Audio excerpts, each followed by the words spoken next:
نحمده ونستعينه ونستغفره ونؤمن به ونتوكل عليه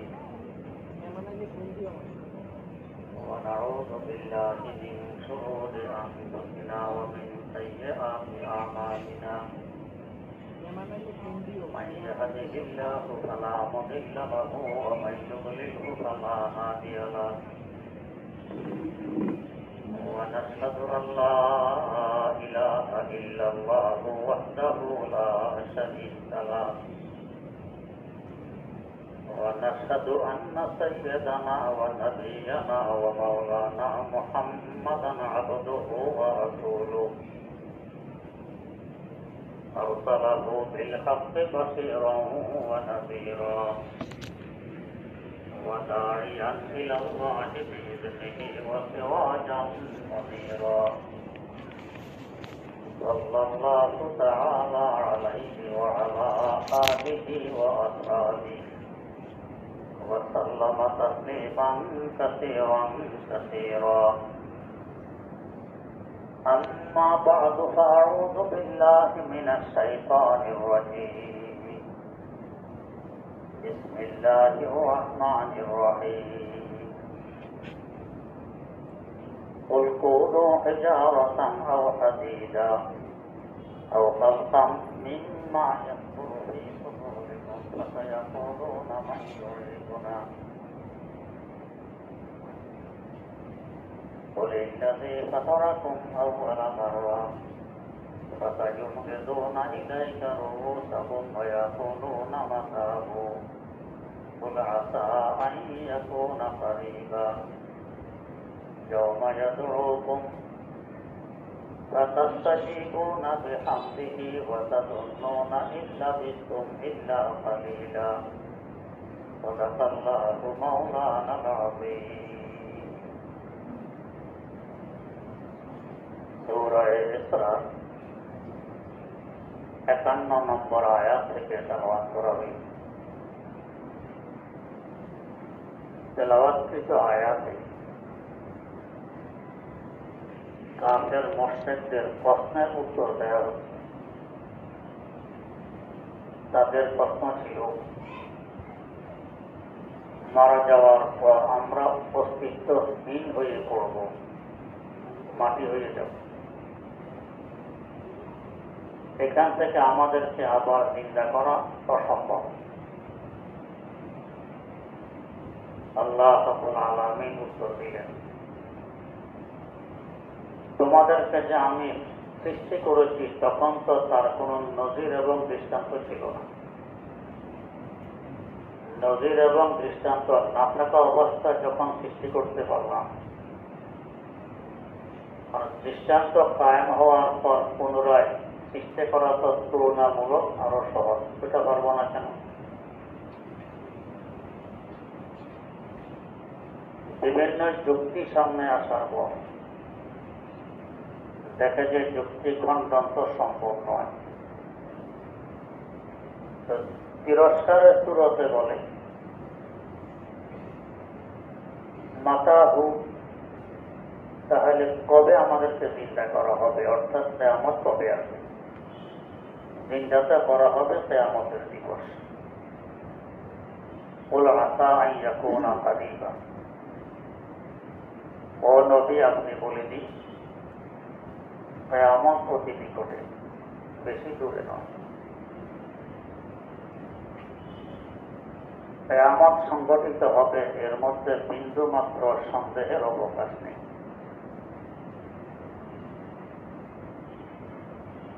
এখন আমরা যারা আখিরাতের বিশ্বাসী, আল্লাহ খোদার বিশ্বাসী, এদের সংখ্যা কম, অবিশ্বাসীদের সংখ্যা বেশি। যেমন বর্তমান বিশ্বে প্রায় 750 কোটির মতো মানুষ বসবাস করছে। এর মধ্যে 200 কোটিরও কম মুসলমান, বাকি সব কাফের, মুশরিক, নাস্তিক, মুরতাদ, অমুসলিম। মুসলমানদের মধ্যেও খাঁটি ঈমানদার, আখিরাতের বিশ্বাসী আরো অনেক কম। বংশগতভাবে মুসলমান, নামে মুসলমান, কামে মুসলমান কম। কিন্তু সাইয়্যিদানা হযরত ঈসা ইবনে মারইয়াম আলা নবিয়িনা ওয়া আলাইহি আসসালাতু ওয়াস সালামের আবির্ভাবের পর তিনি পুনরায় তাশরীফ আনবেন এ ধরায়। তখন একজন মানুষও কাফের মুশরিক থাকবে না, সব আল্লাহ খোদা বিশ্বাসী, আখিরাতে বিশ্বাসী হয়ে যাবে। হাদিস শরীফে আছে, লা ইয়াবকা বাইতু মাদারিন ওয়ালা ওয়াবার, লা ইয়াবকা আলা যাহরিল আরদি বাইতু মাদারিন ওয়ালা ওয়াবার ইল্লা আদখালাহুল্লাহু কালিমাতাল ইসলাম বিইজ্জি আজিজিন ওয়া বিযুল্লি যালিল।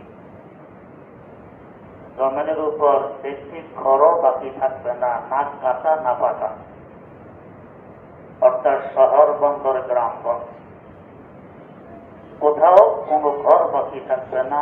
ইল্লা আদখালাহুল্লাহুল ইসলাম, প্রত্যেক ঘরে আল্লাহ পাক ইসলাম ঢুকিয়ে দিবেন, সবাই মুসলমান হয়ে যাবে। তবে বেশ কম হবে বিইজ্জি আজিজিন ওয়া বিযুল্লি যালিল।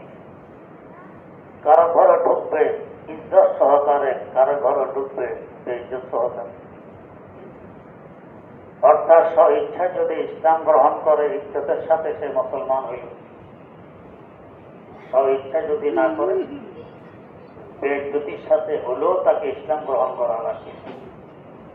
একজন মানুষও তখন কাফের মুশরিক নাস্তিক মুরতাদ থাকবে না। এরপর আবার আস্তে আস্তে বদ্দিনই ছড়িয়ে পড়বে, দিন থেকে মানুষ সরে যেতে থাকবে। যেতে যেতে এমন অবস্থা হবে যে একজন মানুষও মুমিন থাকবে না। যতদিন পর্যন্ত একজন হইলেও মুমিন থাকবে অতদিন কিয়ামত আসবে না। হযরত রাসূল আকরাম সাল্লাল্লাহু আলাইহি ওয়াসাল্লাম বলেন, লা তাকুমু সাআতু হাত্তা ইয়াকুলা আল্লাহ আল্লাহ। আল্লাহ আল্লাহ বলনেওয়ালা একজন মানুষও যতদিন চিন্তা থাকবে ততদিন কিয়ামত আসবে না। বোঝা গেল কিয়ামত ঠেকাই রেখেছে কে? আল্লাহ আল্লাহ বলনেওয়ালা এই বান্দাগুলো। চিন্তা করুন এই একজনের মূল্য কত। এই একজনের উসিলা পুরা কায়নাত সৃষ্টি জগতের নিজাম চলতে থাকবে, আল্লাহ পাক এটাকে ধ্বংস করবে না এই একজনের সাথে। তাহলে মুমিনের মূল্য আমার আল্লাহর দৃষ্টিতে কত? যখন এই একজনও আর থাকবে না, তো এই দুনিয়ার স্টেজ এখন রাখার আর প্রশ্ন আসে না। দুলা বিয়ে করতে আসবে, বাড়িতে হই হই রই রই, সাজ সজ্জা রকরক, বিভিন্ন কামরা ঘর বাড়ি সাজায়, দুলাকে বসানোর জন্য স্টেজ সাজায়। কেন? দুলা আসছে, দুলা আসছে, স্টেজে বসেছে, সব ঠিকঠাক। আগামীকাল দুলা চলে গেছে নিজ বাড়ি, এখন আর স্টেজ থাকবে? ভেঙে ফেলা হচ্ছে। কেন? যার কারণে স্টেজ বানানো হয়েছিল সে এখন আর এখানে নেই, অতএব এখন স্টেজের প্রয়োজনও নেই। একজন মানুষ যে পর্যন্ত আল্লাহ আল্লাহ বলনেওয়ালা থাকবে, এরা আমার আল্লাহ দৃষ্টিতে দুলা মিয়া। যতদিন থাকবে এই দুনিয়ার সাজসজ্জা, নাজ ও নেয়ামত, সুখ শান্তি, রিজিক সব কিছু চলতে থাকবে। এই একজন যখন চলে গেছে, আল্লাহ আল্লাহ বলনেওয়ালা একজনও নেই, দুলা মিয়া নেই, এখন আর এই ঘর রাখার কোনো অর্থ নেই, সব ভেঙে ফেলা হবে, কিয়ামত কায়েম হবে। কোন মুমিনের উপর কিয়ামত কায়েম হবে না, কিয়ামত কায়েম হবে কাফের মুশরিকের উপর। তাও হবে কিভাবে? হযরত ইসরাফিল আলাইহিস সালামের সিংহার ফুৎকারে, গরুর সিং যেমন একদিকে মোটা একদিকে চিকন, ওনার সিংহাটাও তাফসীরে কিতাবে আছে, একদিকে মোটা একদিকে চিকন। এটাকে সিঙ্গা বলা হয়, বাঁশি যখন মুখ দিবে। এটার প্রথম মুখের সাথে যাকে নফখায়ে উলা বলা হয়, একে নফখায়ে সাদাও বলা হয়। মানুষ হতভম্ব হয়ে পড়বে, কিসের আওয়াজ? আস্তে আস্তে আওয়াজটি বাড়তে থাকবে, বিকট আকার ধারণ করবে। প্রথম মুখ। চিন্তা করুন, এই যে একটা হোয়াইট পেপার আমরা কাগজ চাপা দিয়ে রাখি, ওজন কতটুকু হবে? হয়তো আধা ছটা কিংবা 1 ছটা কি হবে, এর বেশি তো নয়। বিশ্ব চ্যাম্পিয়ন মোহাম্মদ আলী খেলে, যার একটা ঘুষের ওজন হয়তো 500 পাউন্ড, একে যদি বলা হয় যে হোয়াইট পেপারটা ভোগ দিয়ে 1 সুত একটু সরাই দেন, তারা জীবন যদি হুঁক দেয়, এটা আধা সুত চলবে। আর হযরত ইসরাফিল আলাইহিস সালামের 1 ফুৎকারে এই গোটা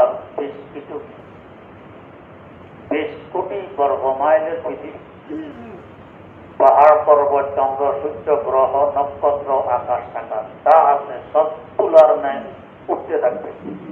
কেমন বড় হবে এই মুক্তি? হবেই না বা কেন? যে সিংহা তিনি মুখে দিয়ে বসে আছেন, ইমাম গাজালি রাহিমাহুল্লাহ তাআলা লিখতেছেন, সিংহার মধ্যে কিছু ছিদ্র আছে। অনেকে বাঁশি বাজায়, বাঁশির মধ্যে ছিদ্র থাকে, আঙ্গুল দিয়ে ছিদ্র বন্ধ করে খোলে, এতে আওয়াজের তরঙ্গ সৃষ্টি হয়, শুনতে সুন্দর লাগে। তরঙ্গ সৃষ্টি করার জন্য কিছু ছিদ্র, ওনার এই সিংহার মধ্যে ছিদ্র। কত বড় ছিদ্র? এক একটি ছিদ্র এত বড়, একটি ছিদ্র দিয়ে যদি পুরো দুনিয়া ঢুকাই দেওয়া হয়, একদিক দিয়ে ডুববে, আরেক দিক দিয়ে বেরিয়ে যাবে, কিনারায় একটু ঘষাও লাগবে না।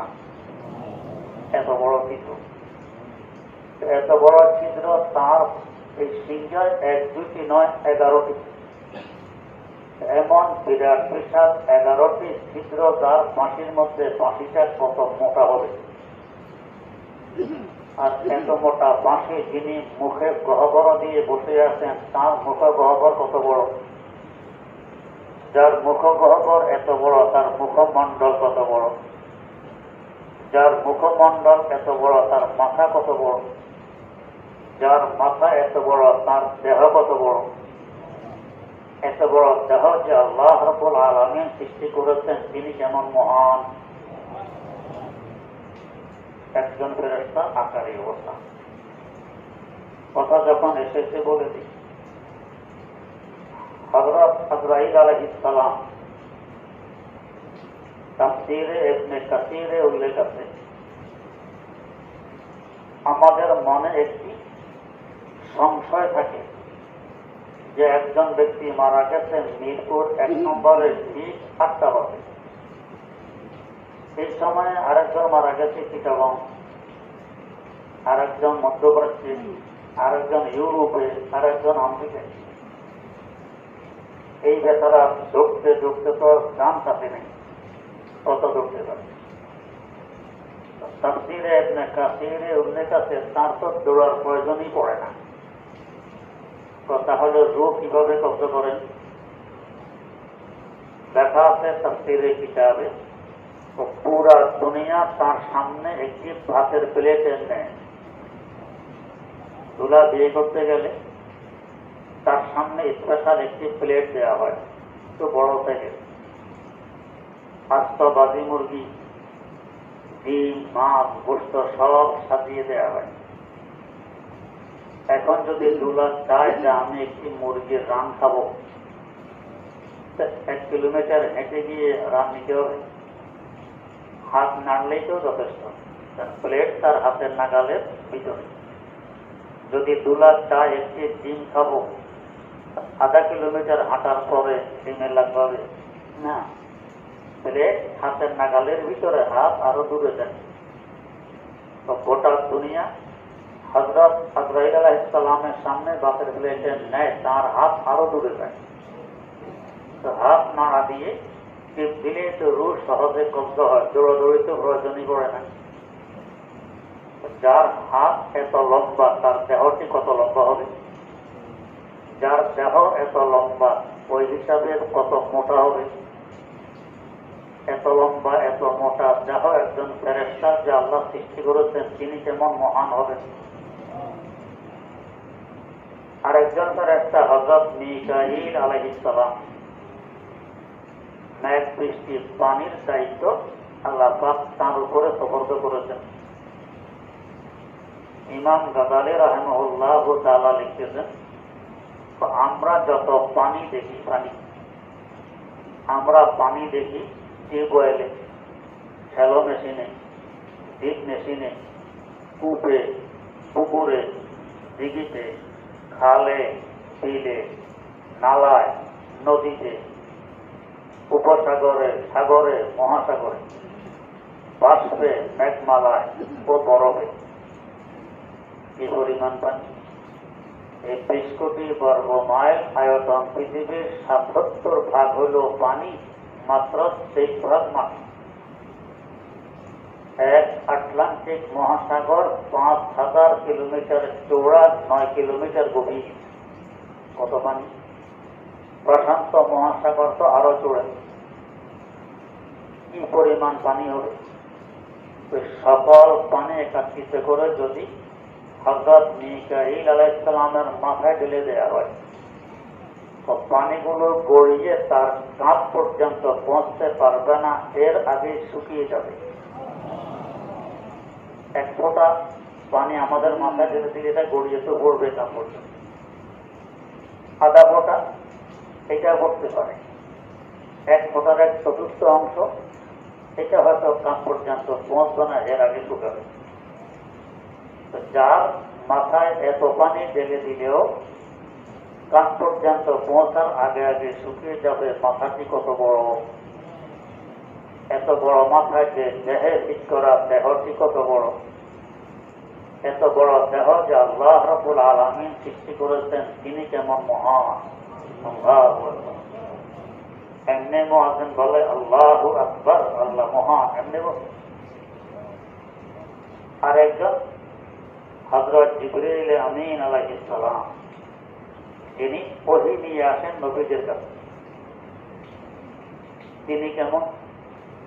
মুসনাদে আহমদ বিন হাম্বল, ইমাম বুখারী রাহিমাহুল্লাহু তাআলা উস্তাদ, হাম্বলী মাযহাবের প্রবর্তক,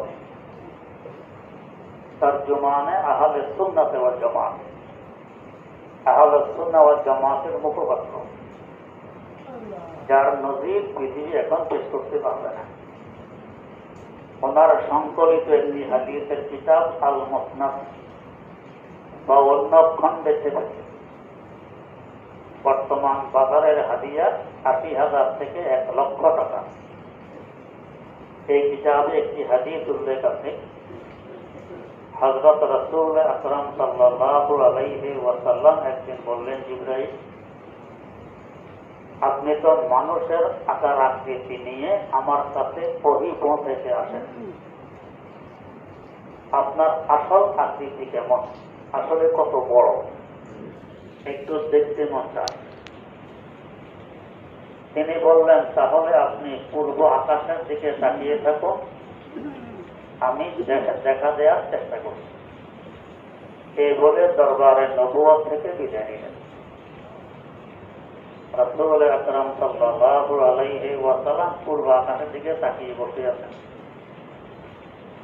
দেখতেছেন আকাশ থেকে কালো রঙের একটি পর্দা নিচের দিকে নামতেছে।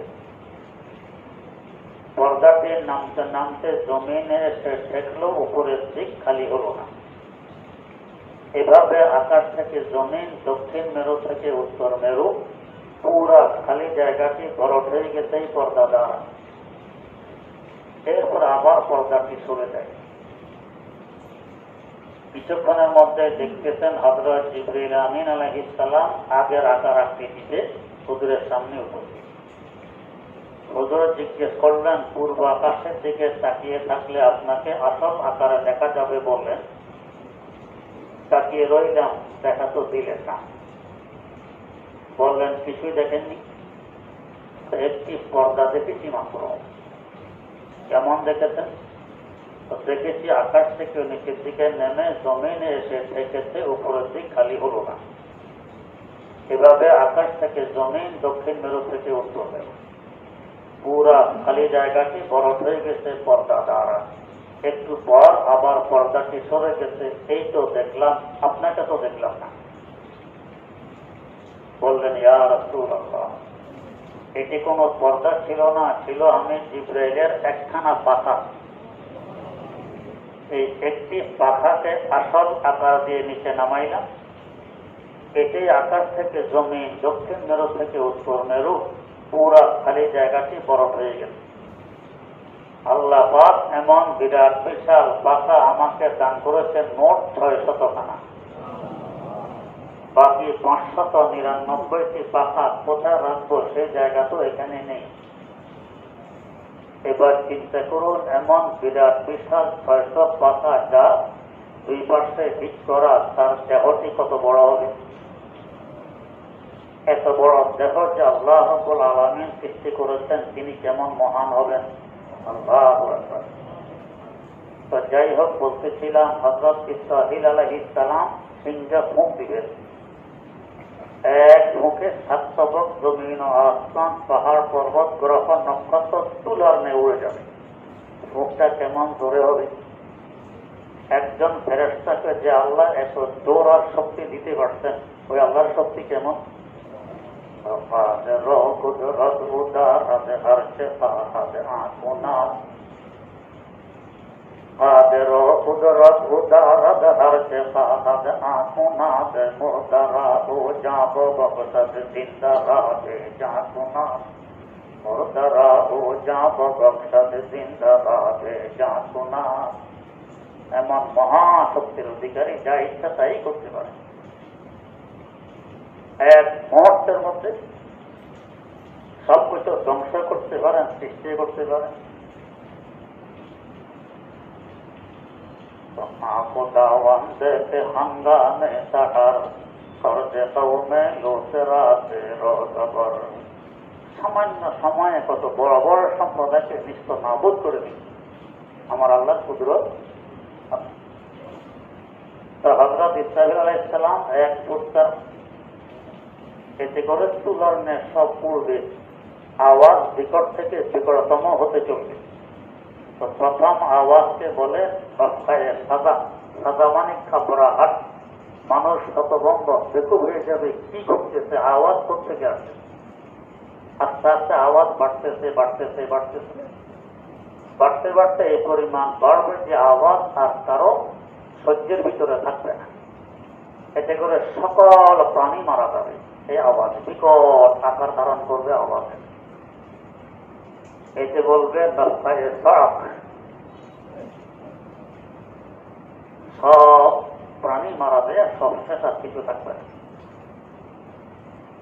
আল্লাহ রাব্বুল আলামিন বলেন, কুল্লু মান আলাইহা ফান ওয়া ইয়াবকা ওয়াজহু রাব্বিকা যুল জালালি ওয়াল ইকরাম। আল্লাহ রাব্বুল আলামিন ছাড়া সব ধ্বংস হয়ে যাবে, কিছুই থাকবে না, সব ধ্বংস। কারো অস্তিত্ব টিকে থাকবে, সব শেষ। এটাকে চৌকট নফকায়ে সানিয়াও বলে। নফকায়ে সড়ক, নফকায়ে সানিয়া দ্বিতীয় মুখ, সব মারা যাবে, কেউ থাকবে না। এটাকে বলে কিয়ামত। যে কিয়ামতটা আল্লাহ পাক বলেন বেশি দিন বাকি নয়। কুল আসা আন ইয়াকুনা কারিবা। ও নবী বলে দেন, বেশি দিন বাকি নেই, অদূর ভবিষ্যতে কিয়ামত কায়েম হবে। পাহাড়, পর্বত, নদী, নালা, সাগর ইত্যাদি কিছুই থাকবে না, সব হয়ে যাবে সমান। এরপরে আবার ভোগ দিবেন। এটাকে নফকায়ে সানিয়া বলে, সালেসাও বলা যায়। এর নাম হল নফকায়ে বাড়, পুনরুদ্ধানের মুখ। এবার মুখ যাদের গ্রামগঞ্জে বাড়ি ছিল, বর্ষাকালে জেলেরা কেঁচো দিয়ে মাছ ধরে। কেঁচো কিভাবে মাটির নিচ থেকে বের করবে? কেঁচো বসবাস করে মাটির নিচে, যেখানে ময়লা টয়লা থাকে সেখানে। একরকম গাছ হয়, এটাকে আমাদের এলাকা বলে পিস কাটালি গাছ, চিকন চিকন লম্বা লম্বা পাতা, এটা হাতে ডলে চোখে দিলে খুব ডলে। এই গাছ তারা উঠে তুলে এনে ওই ময়লা জায়গার মধ্যে পা দিয়ে গাছ মরায় আর পানি যাবে। এই জ্বলন সহকারে পিস কাটালি পাতার রস যখন মাটির নিচে ঢোকে, কেঁচো আর থাকতে পারে না, জ্বলন শুরু হয়। মাটি ব্যাগ করে করে সব কেঁচো উপরে চলে আসে, এরা ধরে নিয়ে এটা দিয়ে মাছ ধরে। এই কেঁচো যেভাবে মাটির নিচ থেকে ওঠে মাটি ব্যাগ করে, তো ঠিক এভাবে মাটির নিচ থেকে মানুষ, হায়াওয়ান, জানোয়ার, গরু, ছাগল, কীট পতঙ্গ সব এভাবে আবার উঠে আসে। এ হলো পুনরুত্থান। আবার আল্লাহ চিন্তা করলেন, এটা নিয়ে কাফের মুশরিকদের সংশয়, নিন্দা কিভাবে করবেন। এক মুখ লাগবে, হযরত ঈসা আলাইহিস সালামের এক মুখে সব চিন্তা হয়ে উঠবে। এখন প্রশ্ন হয় যে চিন্তা হয়ে উঠবে, এত জায়গা কোথায়? এখন তো আমরা কেউ মারা যাই, কেউ জন্ম নেই, এতে করে আমাদের জায়গা হয়, চলাফেরার সুযোগ থাকে। সব মানুষ যদি চিন্তা থেকে যদি কেউ মারা না দিত, তাহলে চলাফেরা দূরে কথা, দাঁড়ানোর জায়গা মৃত্যু না। তখন তো একসাথে সব মানুষ সমবেত হবে, হায়াওয়ান জানোয়ার সহ, পাখালি, কীট পতঙ্গ, যত জীবজন্তু আছে সব। এত জায়গা কোথায়? ফেরেশতারা এই জমিনকে চতুর্দিক দিয়ে শিকড় লাগাইয়ে টেনে কোটি কোটি গুণ বড় বানায় দিয়েছেন। তাই জায়গা হবে। প্রশ্ন লাগে, মাটির টান দিলে তো ভাঙে, রবারের বৈশিষ্ট্য টান দিলে লম্বা হয়, টান দিলে লম্বা হওয়া তো মাটির বৈশিষ্ট্য নয়, ভাঙবে, লম্বা হবে কিভাবে? উত্তর তো সোজা। রবার টান দিলে যে লম্বা হয়, বৈশিষ্ট্য রবার মধ্যে কে দিয়েছেন? আমার আল্লাহ। তো যে আল্লাহ রবার মধ্যে টান দিলে লম্বা হওয়ার বৈশিষ্ট্য দিতে পারেন, যে আল্লাহ মাটির মধ্যে টান দিলে লম্বা হওয়ার বৈশিষ্ট্য দিতে পারেন না? দিতে পারেন। তখন মাটিকে টান দিলে সে লম্বা হবে, সবার জায়গা হবে। এরপর দুনিয়া থাকা অবস্থায় যে জানোয়ার উপরে জুলুম করেছিল, এখন এর শক্তি বেশি, ওর শক্তি কম, দুর্বল, জুলুম করতে সুবিধা। কুকুর একটা খুব সবল আর একটা দুর্বল, কি পরিমাণ কামড়ায়, দুর্বলের দয়া মায়া বলতে কিছু নেই। শক্তিশালীরা সাধারণত জালেম হয়, দুর্বলেরা মজলুম হয়। আল্লাহ পাক ওই হাসর মাঠে দুর্বলকে সবল বানায় দিবেন, সবলকে দুর্বল বানায় দিবেন। যে পরিমাণ জুলুম করেছিল ওইখানে সে জুলুমের প্রতিশোধ নিয়ে নেওয়া হবে, সব সমান সমান হয়ে যাবে। এরপর আল্লাহ পাক মানুষের জিন ব্যতীত সকল প্রাণীকে বলবেন, কোনো তোরাবা, তোমরা সবাই মাটি হয়ে যাও, এক হুকুমে সব মাটি হয়ে যাও। থাকবে একমাত্র মানুষ আর জিন জাতি, এদের হিসাব নিকাশ হবে, আর অন্যদের আর কোনো হিসাব নিকাশ নেই। আল্লাহ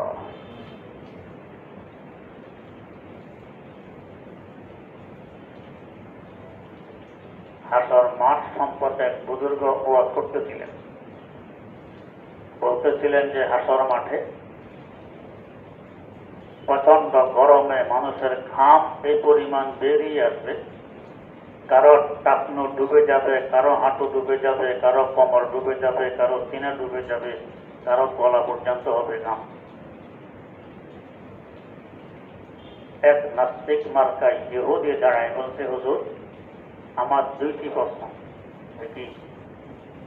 একটি প্রশ্ন হলো, হাসর মাঠ কি সমান নাকি উঁচু নিচু? বললেন সমান। আরেকটি প্রশ্ন কি, হাসর মাঠের মানুষগুলো সব সমান হবে না, কেউ হবে লম্বা আর কেউ হবে খাটো? বললেন সব মানুষ হবে এক সমান। তাহলে কাজা করে ও আর কতদিন করবেন? মাঠ যদি উঁচু নিচু হতো, তো যে নিম্ন জায়গায় থাকবে তার ঘাম বেশি হবে, যে উঁচু জায়গায় থাকবে তার ঘাম কম হবে, যুক্তির কথা। অথবা মাঠ সমান কিন্তু মানুষ উঁচু নিচু, যে লম্বা হবে তার ঘাম হয়তো হাঁটু পর্যন্ত, যে খাটো হবে তার গলা পর্যন্ত, যুক্তির কথা। মাঠ সমান, মানুষ সমান, গ্রামের মধ্যে ব্যবধান, এটা কে মানবে? এটা গাঁজাগুলি হবে। উত্তর চাই। সব কথা সকলের যুক্তিতে ধরে না। গর্ব লাল কাঁদে দিবুদে, ফকরে রাজি রাতে দাবে দিবুদে, ফকরে রাজি রাতে দাবে দিবুদে। আমাদের এই দিন যুক্তি নির্ভর নয়। যুক্তি নির্ভর হইলে যারা যুক্তিবাদী এরা হয়তো দিনের বাদশা। হুজুর বললেন, উত্তর যদি নিতে চাও তো তোমার জামাটি খুলে আমাকে দাও। নাস্তিক মার্কা ইহুদি জামা খুলে হুজুরকে দিল। হুজুর তার সামনে তার জামাকে দলা করলেন, দলা করে তার উপরে হুজুরের রুমাল পেঁচাইলেন। উপরে হুজুরের রুমাল, ভিতরে ইহুদির জামা। এক মুরিদকে দিয়ে বললেন, এটা নিয়ে চুলায় দিয়ে আসো, আগুনের চুলায়। মুরিদ নিয়ে চুলায়। আল্লাহ বাঁচিয়েছেন, মুরিদ হয়নি আমাদের মতো বাঙালি মার্কা। আমরা হলে বলতাম, ঠিক আছে, ইহুদির জামা জ্বললে জ্বললে, হুজুরের জামা জ্বলার কোনো অর্থ, হুজুরের রুমাল চালানোর কোনো অর্থ আছে? এটা আমি রেখে দিব বরকত হবে। ইহুদিটা জ্বললো, হুজুরটা জানবে না আমি কি করছি, এটা রেখে দিই বরকত হবে। আমাদের তো অবস্থা এমন। এক বিশ্বাস, এক মুরিদকে, হুজুর বরকতের জন্য আমার একটা দাঁড়ে যদি আমাকে দিতেন। হুজুর বলতেন, এক দাঁড়ে নিলে আর কি আছে, বাকি দাঁড়ি তো আছে। বস একটা একটু দিল, আপনার তো আমার কি দোষ, আমি একটা নেই। আচ্ছা, দুইটা গেলে সমস্যা নেই, আরেক ব্যক্তি তো আমি একটা নেই। একটা একটা করতে করতে হুজুরের চেহারা তার দাঁড়িয়ে একটাও রয়নি। তা আমাদের বাঙালি মার্কা তাবার লোক। মুরিদ যেমন পীর তেমন মুরিদ। তুলে দিয়ে আসছে, ভিতরে ইহুদির জামা, উপরে হুজুরের রুমাল। হুজুর ওয়াজ করতেছেন, একটু পরে নাস্তিক মার্কা ইহুদি দাঁড়ায় বলছে, হুজুর আমার জামা দিলেন না, প্রশ্নের উত্তরও দিলেন না। ও জামা লাগবে বেশি। মুরিদকে বলতে, দাও তো, ওই পটলাটা চুলার ভিতর থেকে বের করে নিয়ে আসো। আমরা হলে বলতাম, হুজুর নিজ হাতে আগুনে দিয়ে আসছি, কবে জ্বলে ঘুরে বর্ষ হয়ে গেছে, খামাকা যাওয়া আসায় সার হবে, আধা পয়সাও লাভ হবে না। এর থেকে তো ভালো বসে বসে আপনার ওয়াজ শুনি। যেমন পীর তেমন মুরিদ। সজ্জাদা রঙে কোন আগার পীরে বগা গোয়া, বমায় সজ্জাদা রঙে কোন আগার পীরে বগা গোয়া, सालक बे हुनर नबुवत राहे हुस्न मंजिलहा, सालक बे हुनर नबुवत से हुस्न राहे मंजिलहा। হুজুরের হুকুম তো গেছে লোহার শিক নিয়ে, চুলায় গুতা মেরে দেখে পটলা তো আছে, বের করে নিয়ে আসছে, হুজুরের সামনে রাখলো। ইহুদিকে ডাক দিলেন, আসলো সামনে। তোমার জামা তো ভিতরে, আমার রুমাল তো উপরে, জামাটা বের করো রুমাল খুলে। ইহুদের রুমালের পেন্সিল দেখে ভিতরে স্থায়ী চারটা, ইহুদের জামা নেই, কিন্তু হুজুরের রুমালে আগুনের দাগ লাগে। এবার হুজুর প্রশ্ন করবেন, তোমার জামা ভিতরে, আমার রুমাল উপরে, যুক্তি দাবি কি? আমার রুমাল আগে জ্বলবে, এরপরে তোমার জামা জ্বলবে। আর ভিতরের জামা জ্বলে বর্ষ হয়ে আছে, আমার রুমালে আগুনের দাগও লাগলো না, এই উত্তরটা তুমি দাও। ইহুদের অবস্থায় যেন এখন বলছে, ওরা বা জানে যা আমরাজ করে দি, ওরা বা জানে যা আমরাজ করে দি। ও আল্লাহর ওলি, আপনি তো আমার দিব্য চক্ষু খুলে দিলেন, আমার অন্তর এখন পরিষ্কার। যা বলতেছেন সব সত্য বলছেন। আপনি সত্য, আপনার দিন সত্য, রাসূল সত্য, কোরআন সত্য, সব সত্য। আর বোঝানো লাগবে না, আমিও সে সত্য মেনে নিলাম। আশহাদু আল্লাহ ইলাহা ইল্লাল্লাহু ওয়া আন্না মুহাম্মাদান আবদুহু ওয়া রাসূলুহু। হাসর মাঠ হবে একেবারে সমান, সব মানুষ জিন্দা হবে, তাকে বলে নফখায়ে বারাত, পুনরুদ্ধানের সৎকার। এরপরে 50,000 বছর অপেক্ষা। আল্লাহ পাক এমন রাগান্বিত, এমন রাগান্বিত, এমন রাগান্বিত থাকবেন, বিচার কার্য পরিচালনা শুরুই করবেন না দিনের বর্ষায়। হাসর মাঠের কষ্ট, জমিন তামার সূর্য নিকটে অসংখ্য মানুষের ভিড়, কি পরিমাণ গরম, কি পরিমাণ কষ্ট। এরপরে কিচ্ছা অনেক লম্বা, সেগুলো এখানে আর বলার নয়। 50,000 বছর আল্লাহ বিচার আসর গ্রহণ করলেন। গ্রহণ করার পর প্রথমে একটা আওয়াজ দিলেন, কি লিমানিল মুলকুল ইয়াউম, আজকে রাজত্ব আর ক্ষমতা কার? আল্লাহ। আজ আমরা কত ক্ষমতার বড়াই, কত শক্তির বাহাদুর। আল্লাহ জিজ্ঞেস করবে, আজকে ক্ষমতা কার, রাজত্ব কার? সব চুপ, আওয়াজ করার মতো সাহস কারো থাকবে না। আল্লাহ নিজে উত্তর দিবেন, লিল্লাহিল ওয়াহিদিল কাহ্হার, এক কাহ্হার শক্তি আর রাজত্ব একমাত্র, অন্য কারো শক্তি, কারো রাজত্ব এখানে আর চলবে না, সব শেষ হয়ে গেছে। লিমানিল মুলকু তুগু এক সাদাওয়াতে খোদাই, আহাদাল লাইসা কামিসলি সামাদাল লাইসা কাফাদলি, লিমানিল মুলকু তুগু এক সাদাওয়াতে খোদাই, একমাত্র খোদার খোদাই কাবেল উপযোগী একমাত্র একজন, আল্লাহ রাব্বুল আলামিন। এরপরে হযরত রাসূল আকরাম সাল্লাল্লাহু আলাইহি ওয়াসাল্লামের সুপারিশে আল্লাহ পাক বিচার কার্য আরম্ভ করবেন। আল্লাহ রাব্বুল আলামিন ওই ভয়াবহ দিন সামনে আসতেছে, সেখানে যাতে আমরা আরামে থাকতে পারি, সেখানে আরামের ব্যবস্থা আছে। কি আরশে মাওলা শীতল ছায়া, ইয়াওমা লা যিল্লা ইল্লা যিল্লা আরশু, আল্লাহ পাকের আরশের শীতল ছায়া ছাড়া আর কোনো ছায়া নেই। ওই ছায়া নিচে আল্লাহ পাক কয়েক গ্রুপকে স্থান দিলেন। আল্লাহ রাব্বুল আলামিন আমাদের সকলকে আরশে মাওলার শীতল ছায়া তলে স্থান দান করুন। সুবহানাল্লাহি ওয়া বিহামদিহি, সুবহানাকাল্লাহুম্মা ওয়া বিহামদিক, আশহাদু আল্লা ইলাহা ইল্লা আনতা